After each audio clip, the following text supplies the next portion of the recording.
Hey, you're going out to a restaurant for dinner, literally just take a Tupperware.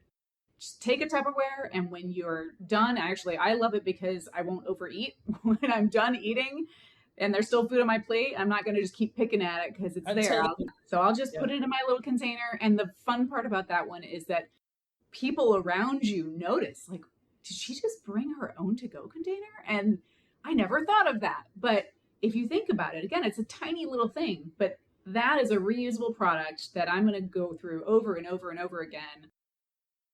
This episode of Grounded in Maine is sponsored by ESG Review. ESG Review magazine is published quarterly in February, May, August, and November, and is available for free in print and digital formats. ESG Review is devoted to environmental, social, and governance strategies, technologies, and investments. ESGreview.net is updated every Wednesday with 8 new stories and is home to feature articles, news items, and more. Visit esgreview.net to stay informed and help us spark the collaboration and awareness needed to develop sustainable economies and communities around the world.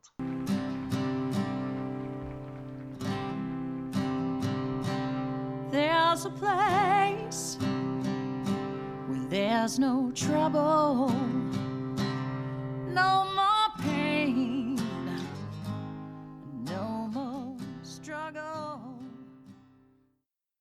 Grounded in Maine podcast is an open conversation about how we show up for the world. I started this podcast out of a desire to learn new ways to be sustainable because the word sustainability is big. It can be overwhelming, and I just wanted to learn, different ways to try to be part of the solution and not feel like it's too late. So I'm talking to people who are doing different things and learning so much. I hope you are too.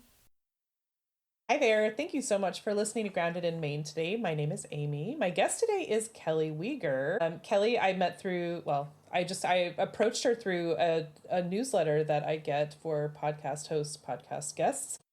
And Kelly responded, which was so fun. Her bio just sounded really, really great. She is an author. She is a speaker. Her day job is in sustainability. She's the head of sustainability for a solar manufacturer. And she also uses a lot of humor, and that got my attention for sure. So Kelly, thank you so much for being here. I'm excited to learn from you. Awesome. Thanks for having me. So let's see. So, humor is a coping mechanism. Let's start with that because, things are heavy. Yeah.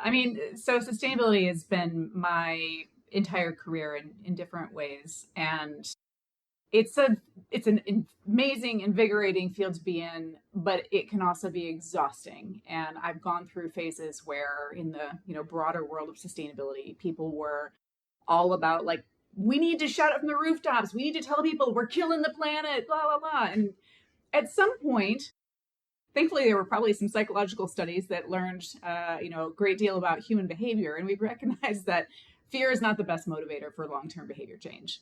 And so when you're working in this, in this field, you have to find ways to cope with the fact that while good, amazing progress sometimes is happening, there are also times where we see us sliding back, or we see that the effort going in just isn't enough. It isn't keeping up with the pace of, the degradation. So yeah, humor is my favorite coping mechanism. It's a fantastic way to wake up every day feeling refreshed and ready to go back out and tackle the world's biggest problems. Right. So I'm curious how, I always love to hear how people ended up in this field. And this has been your whole career, you said. So like what sort of pushed you toward sustainability? Because you are clearly, you have a lot of skills that I'm sure could be used elsewhere. But you chose sustainability. So tell me about that. Like, how did you end up choosing this?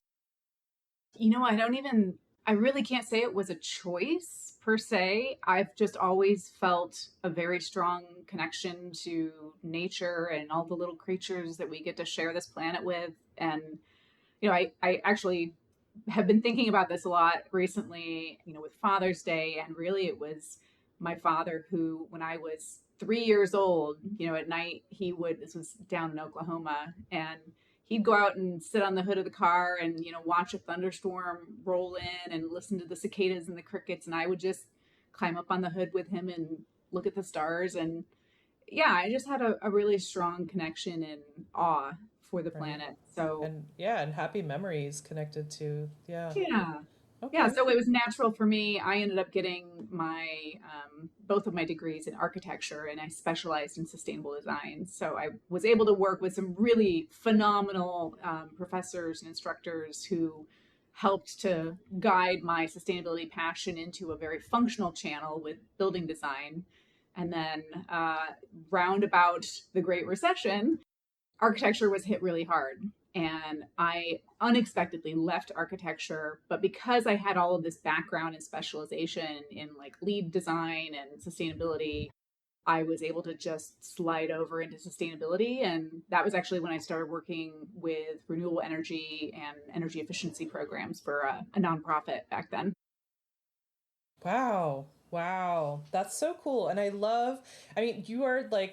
you're the poster child for things that I've talked to so many people about like finding awe, and because you have that connection to nature, you want to protect it. And so I love that story with your dad, because that really shaped you and it propelled you into what you're doing. I love that.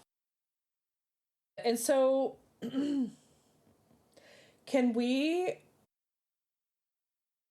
okay, so we touched on humor a little bit, but like how do you incorporate humor into this heavy conversation? Yeah, I mean, I think it's a great entry point. It doesn't seem like it should be, but sometimes sustainability can end up being politicized, and you never really know when you're starting a conversation with somebody where they fall on that spectrum. And being able to joke about things helps diffuse any tension that might already be there. So it's kind of a natural thing that I've learned a long time ago. I'm actually an introvert as well. And so humor is something that helps make me feel more comfortable when I have to talk to strangers. So it's a really nice bridge between the introvert and the extrovert world. Mm-hmm.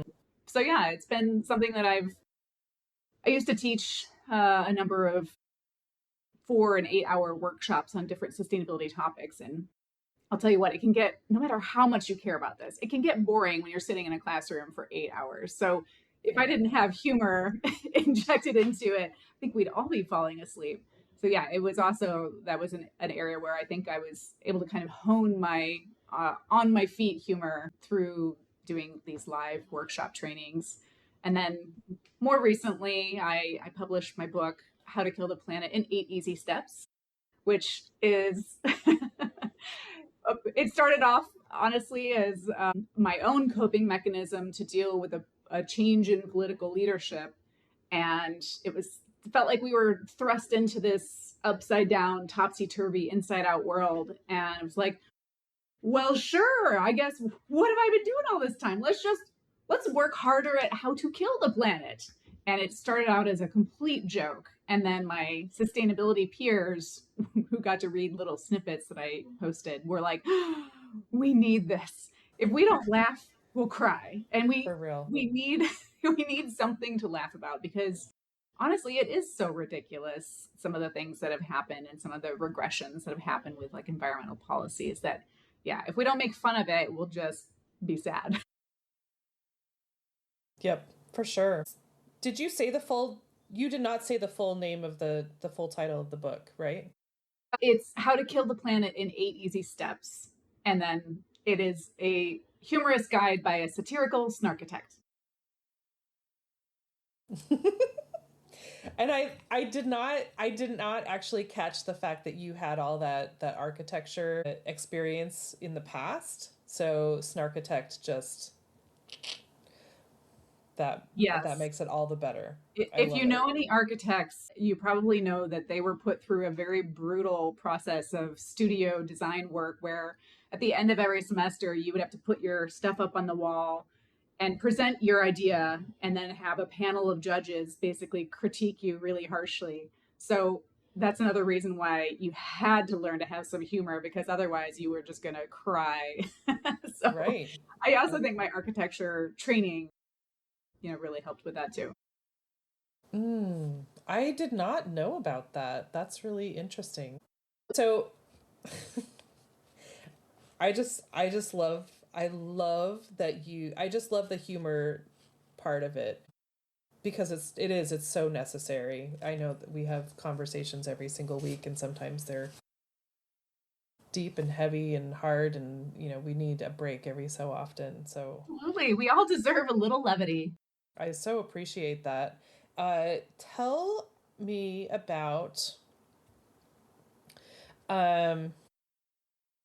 this is a conversation that's come up personally a lot with and obviously politically, renewable energy, and then you also added on solar recycling, which is something that I was telling you it's come up a lot because I love solar panels, I love solar power, and people talk crap about it because they're like, well, what happens in 25 years? And I'm always like, the they're working on that. Like, this is not like we're just going to throw them away. I'm just not aware of how it's going to work. So I'm curious what Miss in the business. But so can you expand on that a little bit, on either of those or both of those? Yeah, absolutely. It is an interesting area. So when I left architecture, I worked for a nonprofit where we headed up a renewable energy and energy efficiency program for schools. So that was when I first really learned a lot about wind and solar. After that, I did some other things. I actually did manufacturing sustainability consulting for about a decade. And then I came back to solar about 3.5 years ago to work for the company that I'm with now.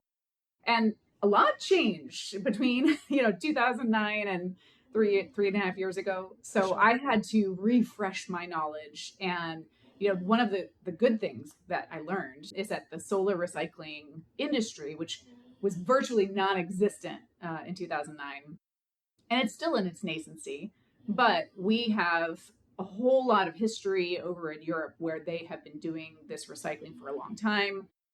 It's been happening in the US.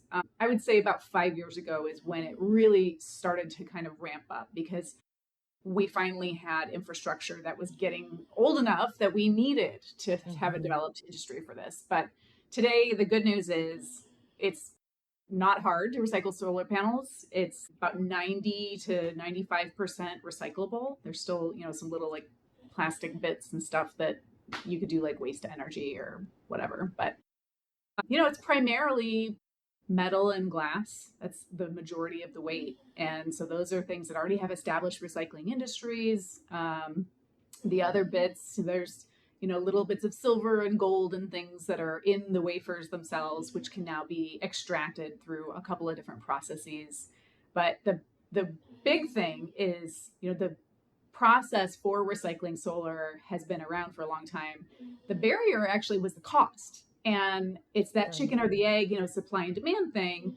Now that we have so much solar being deployed in the US, there is more demand, which means you have the volume, and you can scale the cost down once you have that larger volume. So there's recycling available in every state at this point, and it is something that is not hard to do, and the cost has come down. I'd say it's about 50% what it was 5 years ago. So it just keeps getting lower and lower, which is great. Yeah. Okay. So you said every state has a recycling program for them? That's really cool. Yeah, so, not necessarily it's like the company that's program. installing that will figure that out, right? It depends. So solar can need recycling at various parts of the life cycle. So we tend to think at retirement, 25 years from now, these solar panels that I'm putting on my roof today, I'm going to have to figure out who can recycle them then.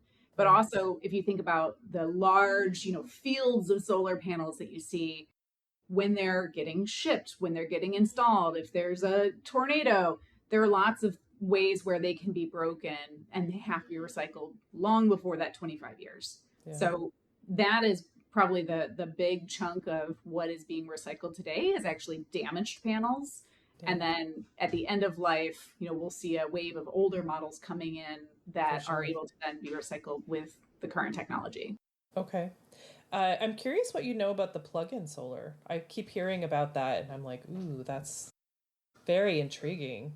Yeah, I'm not an expert on the plug-in solar. I know that there are some states and like, there's a lot of policy talk about all sorts of different things. So there are some states where they are really anti plug-in solar. Obviously, the advantage is that I think it makes it a lot more accessible to people regardless of economic status. Anybody can, if you got a balcony, you can plug in one solar panel and set it out there in the sunshine and get a little Offset, bit yeah. of, yeah. So I think there's awesome, potential there. I think we're still working through utilities and every state's electricity, management program is totally different. So it really is a state by state kind of conversation. Right. um, and what was the other question? So also about solar, is there potential for making them not so breakable? The interesting balance with solar is, on the one hand, you want them to last 25 years, right? So we need them to be very, very durable. On the other hand, you want them to be able to be separated back into their different materials whenever they do need to be recycled. And those two are in direct, conflict. So we can design them to be durable enough to withstand all sorts of insane amounts of hail, tornadoes, hurricanes. But there's a turning point, a tipping point where it doesn't make sense anymore, because then at the end of the life, you're stuck with these panels that are like super glued together and there's nothing separating them apart, which I always think of Bill McDonough, and Bill McKibben wrote this book a long, long time ago called Cradle to Cradle, which changed my entire perspective on how we think about products. Every single time we, touch a product, somebody designed it, and did they think about end of life design? And they coined this phrase, monstrous hybrids. So, aluminum can. It's just an aluminum can. Super easy to recycle. It goes, 98% back into another aluminum can. Easy peasy. You think about something like one of those rectangular boxes of soup that's shelf stable in a Tetra Pak. That's a monstrous hybrid. You've got plastic, you've got metal, you've got, paper. All of this is just so laminated together. You'll never separate them into individual material streams. And that's one of the challenges from a design perspective. Yes. Oh, absolutely. I've talked about those boxes a lot because they're like, you can't recycle them, you can't compost them. They're just like, they're trash bound for sure. And what's the alternative is getting it in a can, which food in a can is such a weird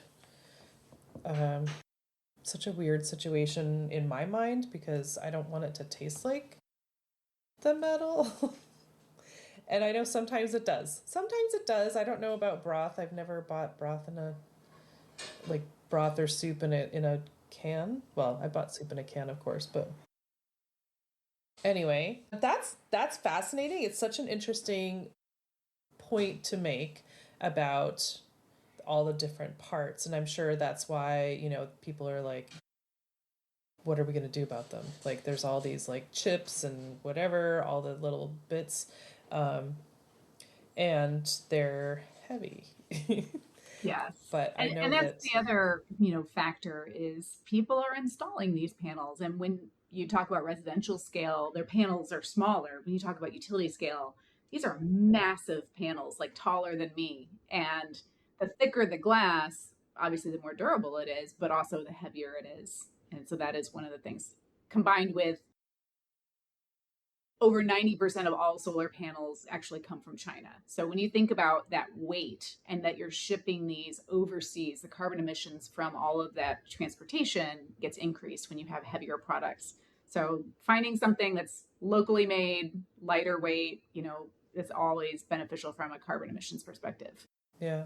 So you said 90% or 90%. Where Where else do they come from?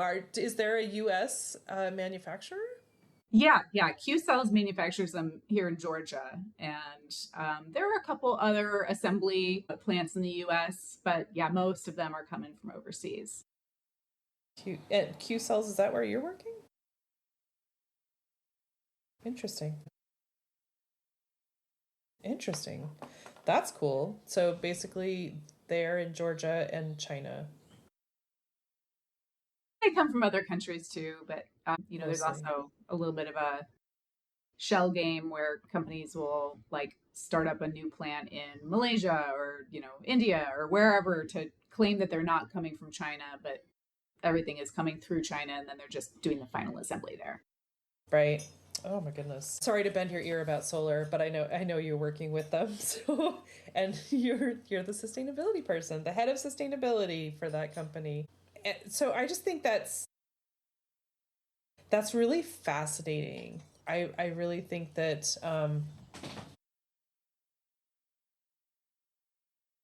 there's so many questions. It's sometimes I feel like people people, kind of blindly go in like, no, solar is clean and it's really good and we need to just do it, not really understanding all the parts about that, like the background stuff. And so it's just really interesting to hear that. Yeah, and I want to make sure that this point is clear. I'm definitely not saying solar is bad carbon wise. Everything to manufacture takes carbon emissions. But when you actually do the calculations where you do a life cycle assessment and you look at raw material extraction from the mine, shipping, all the different steps in production to the final product, and then getting that to wherever it's going to get installed, you can calculate all of the carbon emissions for one solar panel. And that carbon payback, if you will, we talk a lot about monetary payback, like we're going to invest in this and it's going to have a 2-year payback. We'll have made all of the cost savings that will pay for the investment that we did. There's also a carbon payback. And so with solar panels, I would say across the board, it's generally going to be right around a year where the carbon emissions that are embodied in that in that product will be offset by the emissions from the clean energy that it produces in its use phase. For sure, for sure. And it lasts at least 25 years, which is very cool. So you got 24 years of like super low Carbon emissions. free. Yeah. Okay. So I don't want to like dwell on solar, even though I'm like completely entranced by all of this, but because there's so much more to you, I want to hear what. So you had mentioned like behavioral changes or behavior changes, and I'm just curious what your thoughts are on that, because I have my own ideas, but I'm just curious. In regards to like individuals making changes in their lifestyle to be more sustainable, or I think so. yeah, I think it's the fun I actually think human psychology is absolutely fascinating. I love trying to pick apart like the reasons why we do the things that we do, and it's so much embedded stuff in our background and our upbringing. And Right. I think the most important thing is anybody is capable of choosing a different option, but it has to be affordable and it has to be convenient. And those are the challenges. So in my giant Rolodex of all the things that you could possibly do to live more sustainably, you could rank them like, is this a beginner level one or is this an advanced level one? Because we're not going to tell somebody who's a beginner like go buy an EV, and that's first of all very costly, and it has other limitations and trade-offs that you have to be willing to sacrifice a little bit right now with current technology. But finding easy things, and then it's just about developing new habits. Like one of my favorite super super easy practically free things is, hey, you're going out to a restaurant for dinner, literally just take a Tupperware. Just take a Tupperware, and when you're done, actually, I love it because I won't overeat. When I'm done eating and there's still food on my plate, I'm not going to just keep picking at it because it's there. If you need something to bring it home, yes. Yeah. So I'll just put it in my little container. And the fun part about that one is that people around you notice, like, did she just bring her own to-go container? And I never thought of that. But if you think about it, again, it's a tiny little thing, but that is a reusable product that I'm going to go through over and over and over again. And when you talk about like styrofoam is absolutely awful. Depending on, where you're dining out, they might have compostable to-go containers, which is much better, but Right. it still takes energy and carbon to make those products. So Right. yes, you can choose, better to-go containers, or you can choose one that's reusable and just bring your own. Like, that's easy. The one that you already have is the best. Yeah. Yeah. And just to riff on that a little bit, like even, pizza boxes, even though they're cardboard, they're recyclable, but they're not recyclable if they have the grease, right? Or sometimes they are, sometimes they aren't, but it's just more complicated. Like, is this okay? Is this not okay? That type of thing. Although if you're bringing a whole pizza home, what kind of Tupperware fits that? But I love that whole idea. I've been following the Habits of Waste Changers on Instagram, and they so it comes up, like, it shows up as how changers, and Sheila, the founder of that company, I think she's the founder. She started out with like used crayons and like collecting used crayons that were dull and melting them and creating new ones, or using them for other things. But then she's also worked with in California to have like the DoorDash and the restaurants ask if you want the plastic cutlery Yes, instead of, like, this is a really big deal. it is. Do you want the plastic cutlery, or are you eating at home? Like, if or do you have your own? Because them giving that to you automatically just creates landfill waste. Well, and it's Because also more expensive for the restaurant because they have to keep buying this stuff to give right, away. right, So and so it should be yeah, obvious for them to save money by asking before they give it in. right, right. And it really inspired me to think more thoroughly about that. Like, and I'm not one that eats out a lot. I don't think I eat out a lot, but I'm so out of practice because I didn't eat out for 2 years, um, that I don't think to ask that. Mhm. And whenever I get them, I'm like, oof. But even like straws, I've become really good at. I just don't accept the straws. But also, I mean, I feel like there are some restaurants that will ask you, would you like a straw with that? And then you say Yeah. no. But then if they just plop it on the table, you're like, you're going to take that back, right? And not throw it away. So, just the little bits about that, I think, are so, the little things become really big things and they add up. And I think that when you're talking about like behavior changes, like I sort of think about that, and it's actually a really big behavior change that a lot of us can think about. I feel like, they had to like petition these companies and restaurants and stuff to get them to ask. And I feel like that's something that, that's like a not a political thing, but just like an activist thing to Mhm. do, that we can do that in our own areas. And Well, like, and you can do that. I mean, a great example, I live in Indianapolis. We have new restaurants opening all the time. Whenever a new restaurant opens in our neighborhood, we go in there and we ask them, what is your to-go container made out of? And if it's styrofoam, we try to very kindly tell them, you should consider the compostable. That would be really great. We know our community. We know that we have a lot of neighbors that value that, and right, they would, it's one of those little things in the back of your brain that when you notice it, you're like, no, I don't want to go to that restaurant. They use styrofoam and I just don't want to deal with it. Let's go to the other one. right. Yeah, absolutely. And I think that these things are they seem very little, but they really add up. And I think that's when you talk about behavior changes, like it's not this like moving a mountain, but it really adds up. And when you were saying that you bring your own container to restaurants, that really gets attention.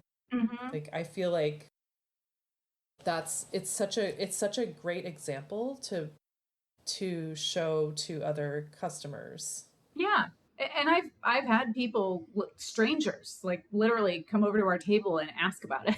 So it's a little tiny form of activism that, helps people to go, oh, I never Oh, yeah. thought about doing that. Like everybody at this point knows about the reusable grocery bags, whether they remember to put them in their car or not, that's a different story. But yeah, there's lots of little things like that. I also speak at a lot of conferences, and so I have my little bag with my reusable spork and my reusable straw and my little, silver infused napkin. And it's fantastic. Even when Silver infused? yeah, it makes it antimicrobial. You Oh, just get it wet with water and it helps disinfect. interesting. Yeah, yeah. So I could be at a conference full of sustainability people, and everyone kind of will think, well, there's lunch provided. Like that's the event planner's job. That they should be getting this right. It's like, you know what? Yes, they should. But if they don't, I have my backup plan, and I will demonstrate that I'm really, committed to this. I came prepared. Now, are there times where I forget? Of course, but Yeah. every time I remember and I am able to avoid that disposable stuff, it's that one little tiny victory for planet Earth.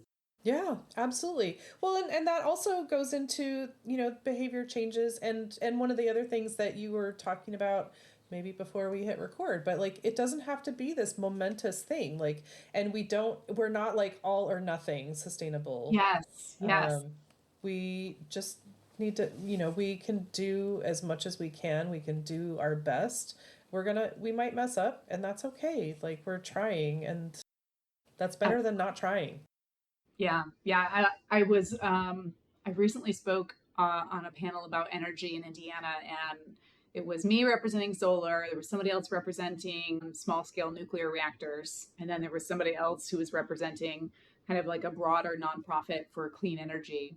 And it was a very interesting discussion, but at one point somebody afterwards at lunch was asking me about my book and was saying, so what does your book say about nuclear? And it was definitely, I could tell it was somebody who was wanting to trap me in a corner. I was like, it's both good and bad. I mean, Right. right, everything is a discussion and a balance and a choice, and the right choice today in this location is not the right choice 3 years from now in another location. Right. But we have to give ourselves grace. We have to understand that nobody is perfect. Nobody is like, I've done 100% of the things I can do to be more sustainable. No, my motto is always know better, do better. Like, Yeah. learn something new. Cool. Now I can apply it and incorporate it into my life. Am I going to fail at first? Yes, I'm going to falter. I'm human. But eventually, if you're, trying to really make that behavior change, you just work it in. And it can take time, it can take years, but it's continuing Progress. yeah, just trying to get better. Yeah, absolutely. And I mean, you were talking. I when you mentioned that somebody was asking you about what your book says about nuclear, I was like, is nuclear even in your book? Wow, you actually touched on it. Amazing.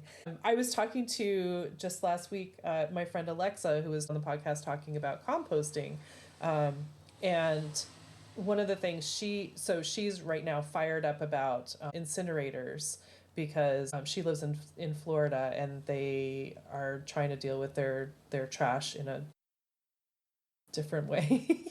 And I think the fact that they don't have trash lying around, like piles of trash, is pretty cool, but burning, like, whew, that's unfortunate. Yeah, I'm guessing landfills don't work quite as well in swampland. Yeah.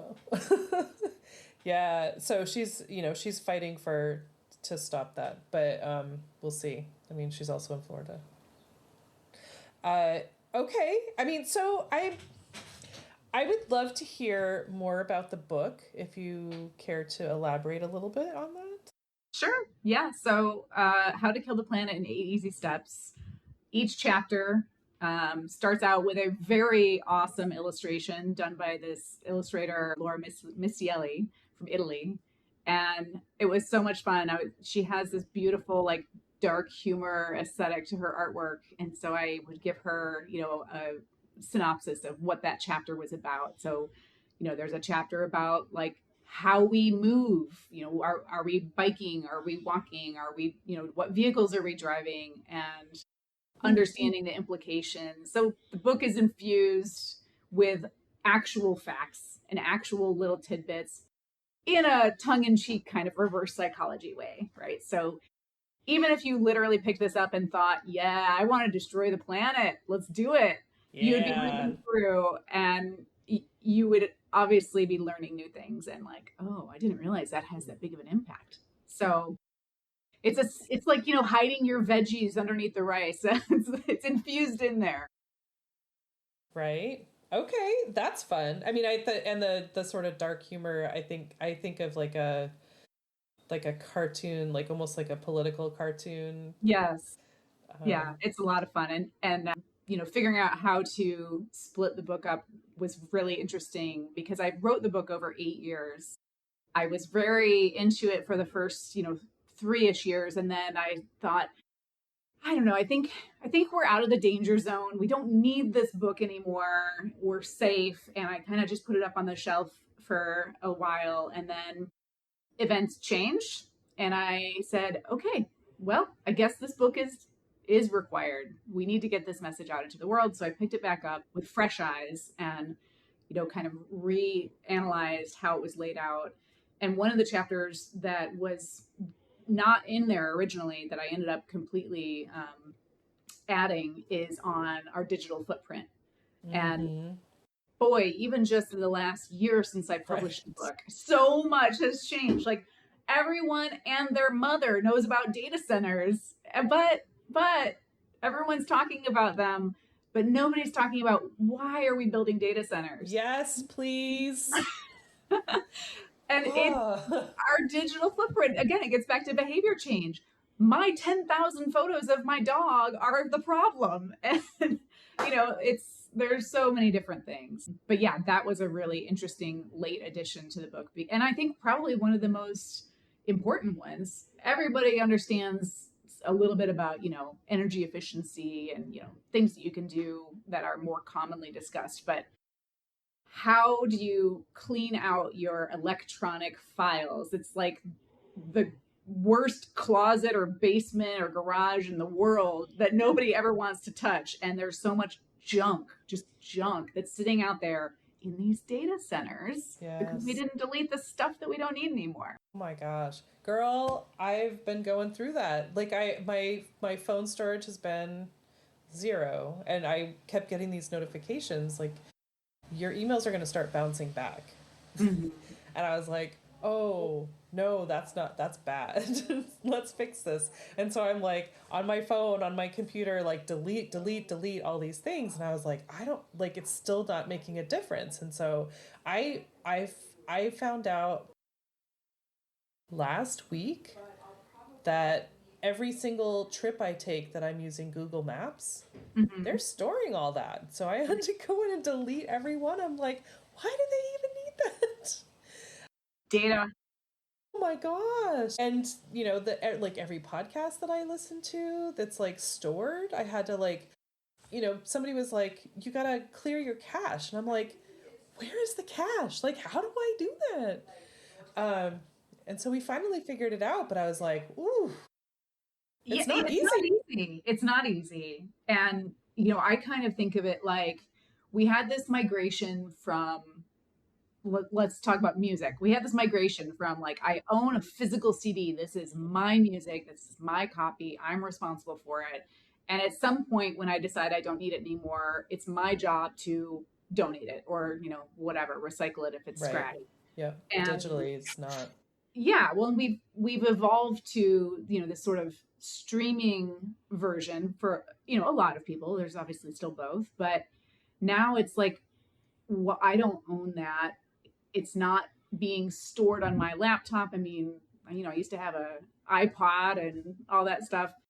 And so now everything's on the cloud. And so it feels more disconnected. And I think it's easy to just not even realize all this stuff that's out there that's your responsibility because you put it up on the cloud. And if you never go up and delete it, and I have done the deleting, I have had those notifications. I love taking photos. I take a billion pictures and it's brutal. Earlier this year, I went through into my iCloud and I deleted thousands and thousands and thousands of pictures. And it was tedious, but Sad, I'm sure.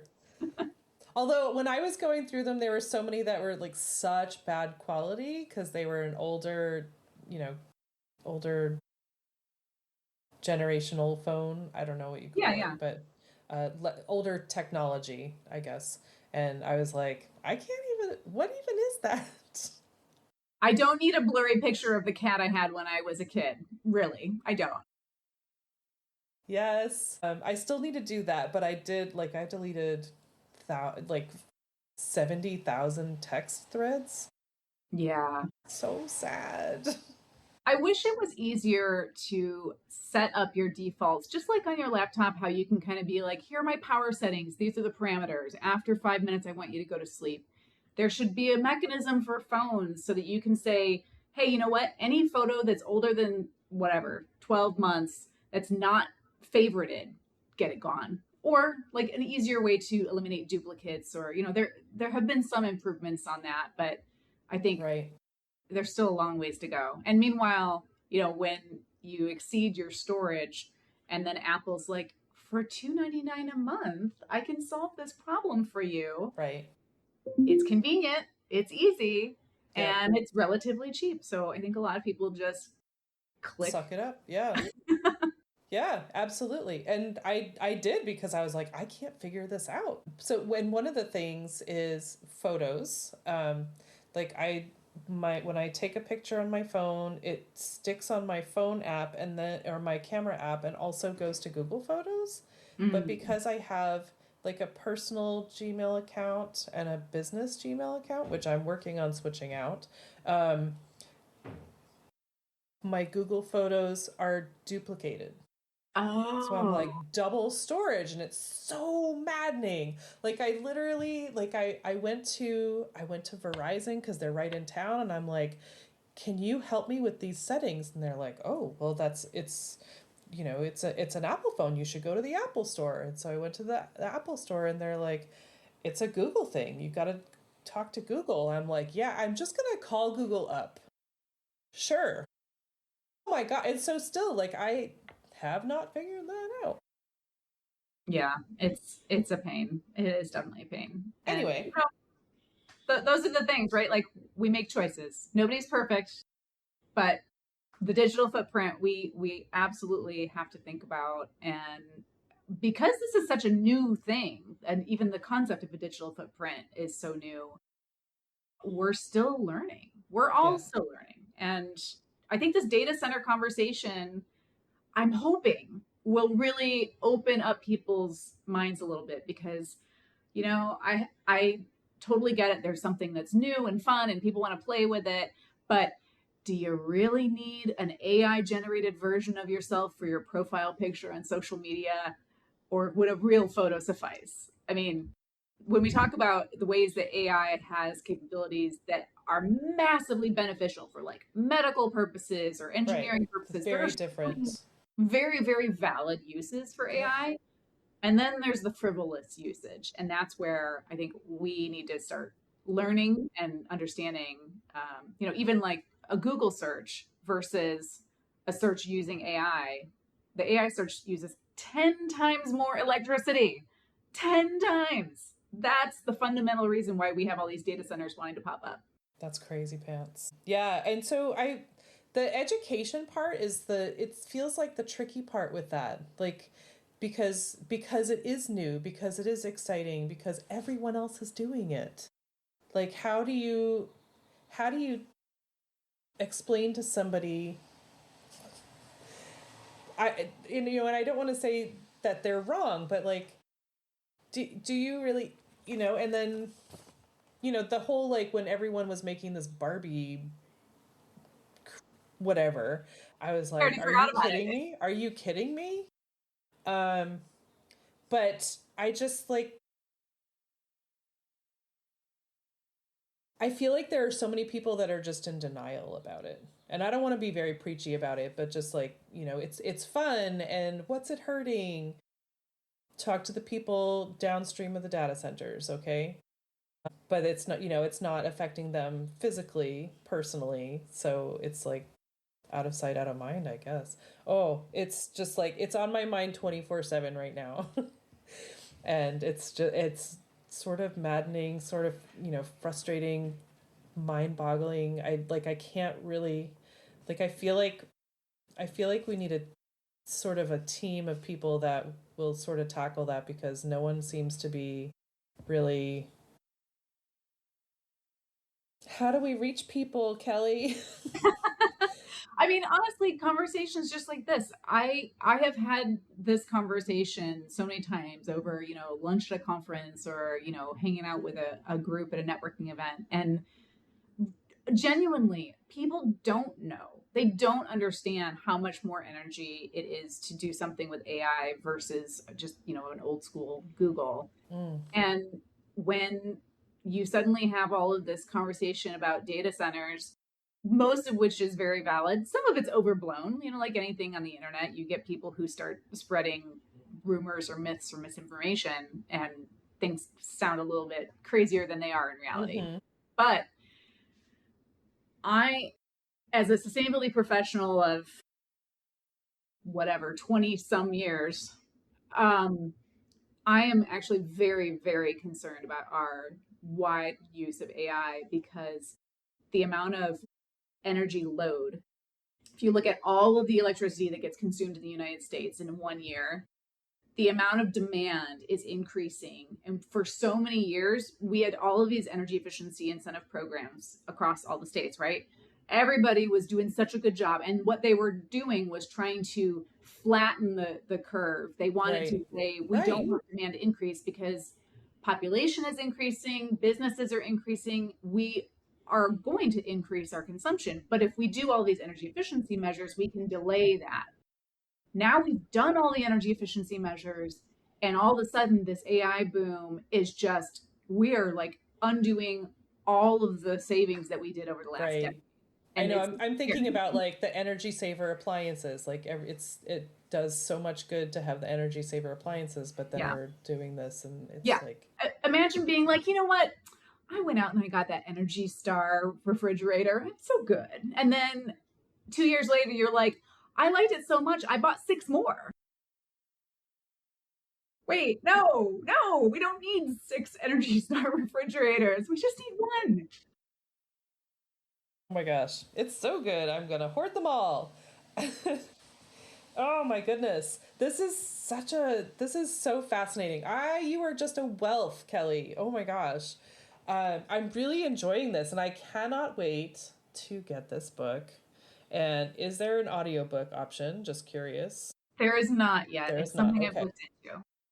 I listen to podcasts anyway. I just need the book. Well, Um, I will say this. This is not a book that you like sit down and read for 8 hours. Think of it more like, do encyclopedias even exist anymore? Like, choose your own adventure. You get this book, flip it to any page and just read. You don't have to read anything in order. It is just little, tidbits of information and humor, and you'll have fun. So it's less intimidating than like, a novel. got it. Okay. So, the future of climate change. Thoughts on that before we close up, right? Well, I do believe that the AI boom that we're having currently is going to burst. We're going to have some of these companies that are going to go belly up, and we're going to consolidate into probably a few major players and start to use AI more strategically where it's really necessary. Oh my gosh. From your mouth. It's going to happen because money. It all comes down to money and profits. And, all these people are investing heavily in this right now, but they want a payback. And if that payback isn't there, then they're going to stop investing. We have, it's 2026. We have 3.5 years until 2030, which most companies have interim 2030 targets for carbon reductions. Oh, snap. Yeah. And there's a lot of conversation happening right now in the sustainability community, because with everything that's been going on in the US for the last year, and globally, there are other areas that are kind of having a little bit of an identity crisis about where are we going and what are we committing to. The When we get to 2030, we're going to really know, are we ever going to get to net zero by 2050? If we're Or staying on this path. yeah. And what happens is you do the easy stuff first, you do the cheap stuff first, and the closer you get to your net zero target, the more expensive options are left. And so really it's going to have to come down to money and companies willing to put their money where their mouths are. When they say that they're serious about sustainability and, impacting climate change, they have to spend the money. And a lot of them are. That is the one thing I will say this. When I was doing sustainability consulting for manufacturers, the first time we had an administration change where some of the rollbacks were happening on the environmental front, all of the companies that I was working with, nobody rolled back their initiatives. Nobody said, okay, we don't have to do this anymore. We're done. Roll up the carpet. We don't have to do it. Yeah. No, everybody kept investing in their programs. They all understood that this is going to flip back, in 4 years, and nobody let off the gas pedal. So right now it's a little bit different. The impacts have been a lot worse in 2025 politically. And so we are seeing companies that are having to kind of reassess. A great example is Microsoft. We have a huge contract with them that's public information, that they're buying tons and tons of solar panels from us. I think it's 12 gigawatts. Meanwhile, today, I just saw an article that Microsoft announced a 20-year agreement with Chevron to get to have a supply of gas-powered electricity turbines for data centers. And I had a moment.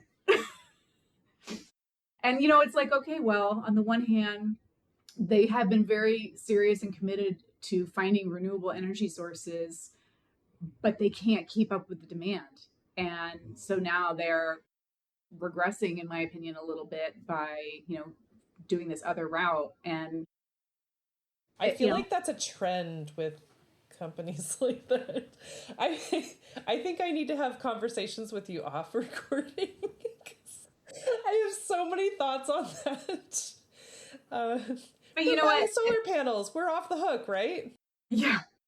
At the end of the day, companies exist because individual consumers make choices to either support them or not support them. And so while corporations have the most opportunity to make big impacts, I think it's important for individual, people, viewers, listeners to recognize your choices matter. Yep. Yeah. You have power. You may not think that you do, but you do. Yeah. Well, yeah, because their goal is money. And if we're not giving them money, if many people are not giving them money, they'll feel that. Yep. I mean, that's why we've seen so many product boycotts, and some of them have been very effective because money talks. Yeah, for sure. I want you guys to go back and listen to this part again, because we've said it so many times on the podcast, vote with your dollars. It really, really matters. Tell your friends, find people that are like-minded and talk about stuff like this, because boycotting matters. How, voting with your dollar is so, so important. I can't hear it enough. It just makes me feel so, it gives me so much empowerment to hear whenever someone says that, because I feel like I'm sort of painting myself in a corner right now. I'm not shopping with all these people. I feel like I just did this the other day. I was like, I don't shop on Amazon, and I'm okay. I can do this. I'm going to go to 5 stores instead of shop online and get it shipped to me. That's fine. I went for double-sided tape, and I went for silicone muffin pans, and I went to 5 stores, and I came away with neither of them. And I was so bummed. I was like, this is why we use Amazon. That's made me so mad. Yeah. And I think that's again, back to the like give yourself humility. Like we're trying to do better. We're trying to make better Yeah. choices, and sometimes we're successful and sometimes it's easy and it's like no big deal, and other times it's a big pain in the butt. Yeah. Yep. Yeah. And I mean, it was so frustrating, but it also gave me a renewed effort to like make sure that these local stores stay and that they carry things that we need. Anyway, this I did not know where this was going to go. And I'm sorry that I bent your ear so much on the solar panels and on the digital the digital part, but these are questions that I've had personally and things that have just been frustrating to me. So I'm so glad to have somebody that has all this experience. So thank you so much for being here, Kelly. Tell me, head of sustainability for a solar manufacturer, what does the word sustainability mean to you? I love this question. It's such a broad subject, and a lot of people think I just deal with recycling. Mm-hmm. Like, no, and I always tell people that if I'm doing my job right, I'm talking to people in every single department in my company, because every single department has choices that they make that they could make more sustainably. And ultimately, what it comes down to for me is, I'm a big fan of the, what was it, 1982 Brunswick definition, which is, how do we provide for ourselves to have a quality life without compromising the ability of future generations to have the same standard of living. And that's what it comes down to for me is the world. We continue to add new people and we continue to grow the population, and we can't feed everybody if we don't use our resources in a sustainable manner. We really have to be cognizant of the fact that the planet is everything. Every single thing that we touch comes from this earth.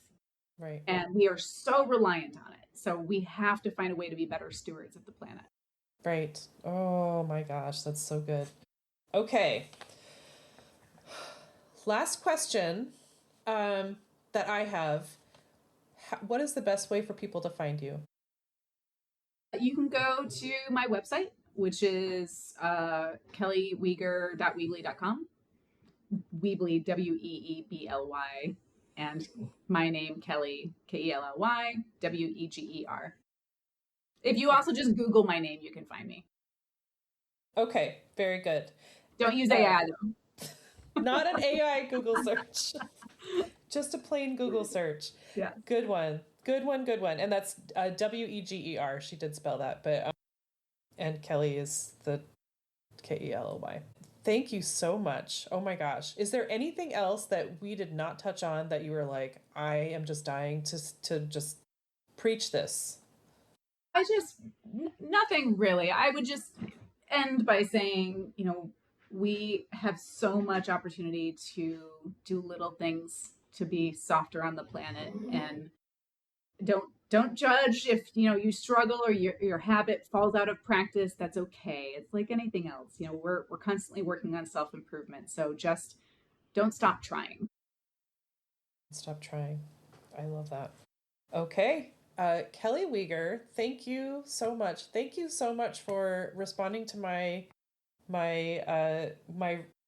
outreach, and thank you so much for all that you are doing, that you've been doing, that you will continue to do for our Earth. So appreciate you.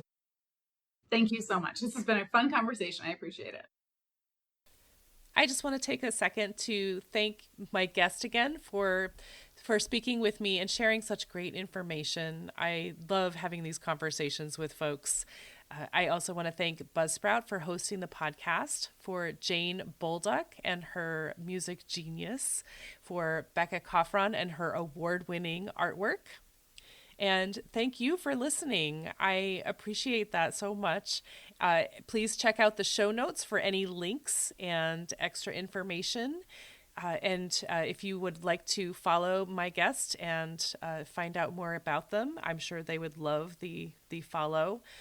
And if you don't mind leaving a rating or review wherever you're listening, and just help to get this podcast in front of new eyes, that would be amazing. I would really love that. And feel free to reach out to me on the socials and let me know what you're thinking. And if you would like to be a guest on the podcast, please let me know that. I would love to have a conversation with you about sustainability. All right.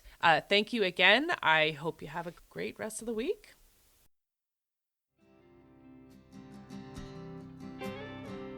There'll come a day, my mama told me, when I find love to have and hold me, a heart that's strong and so sincere. Just tell me, how do I get there from here? Oh, tell me, how do I get there from here? 'Cause here and now I'm so far down that mercy's bound to find me.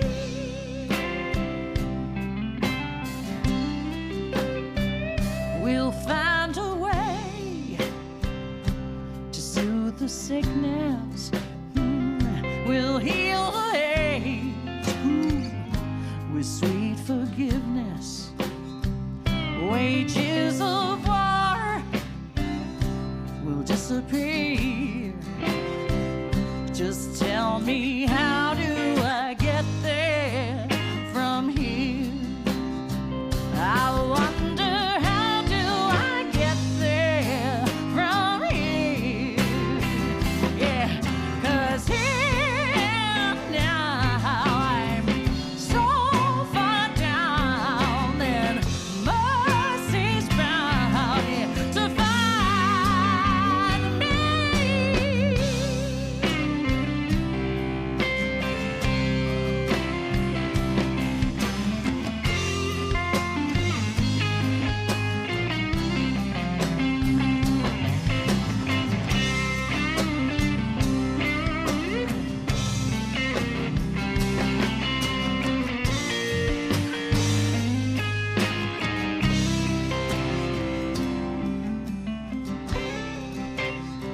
When that state of grace has finally found me, well, there'll be music, ooh, and good friends around me, yeah.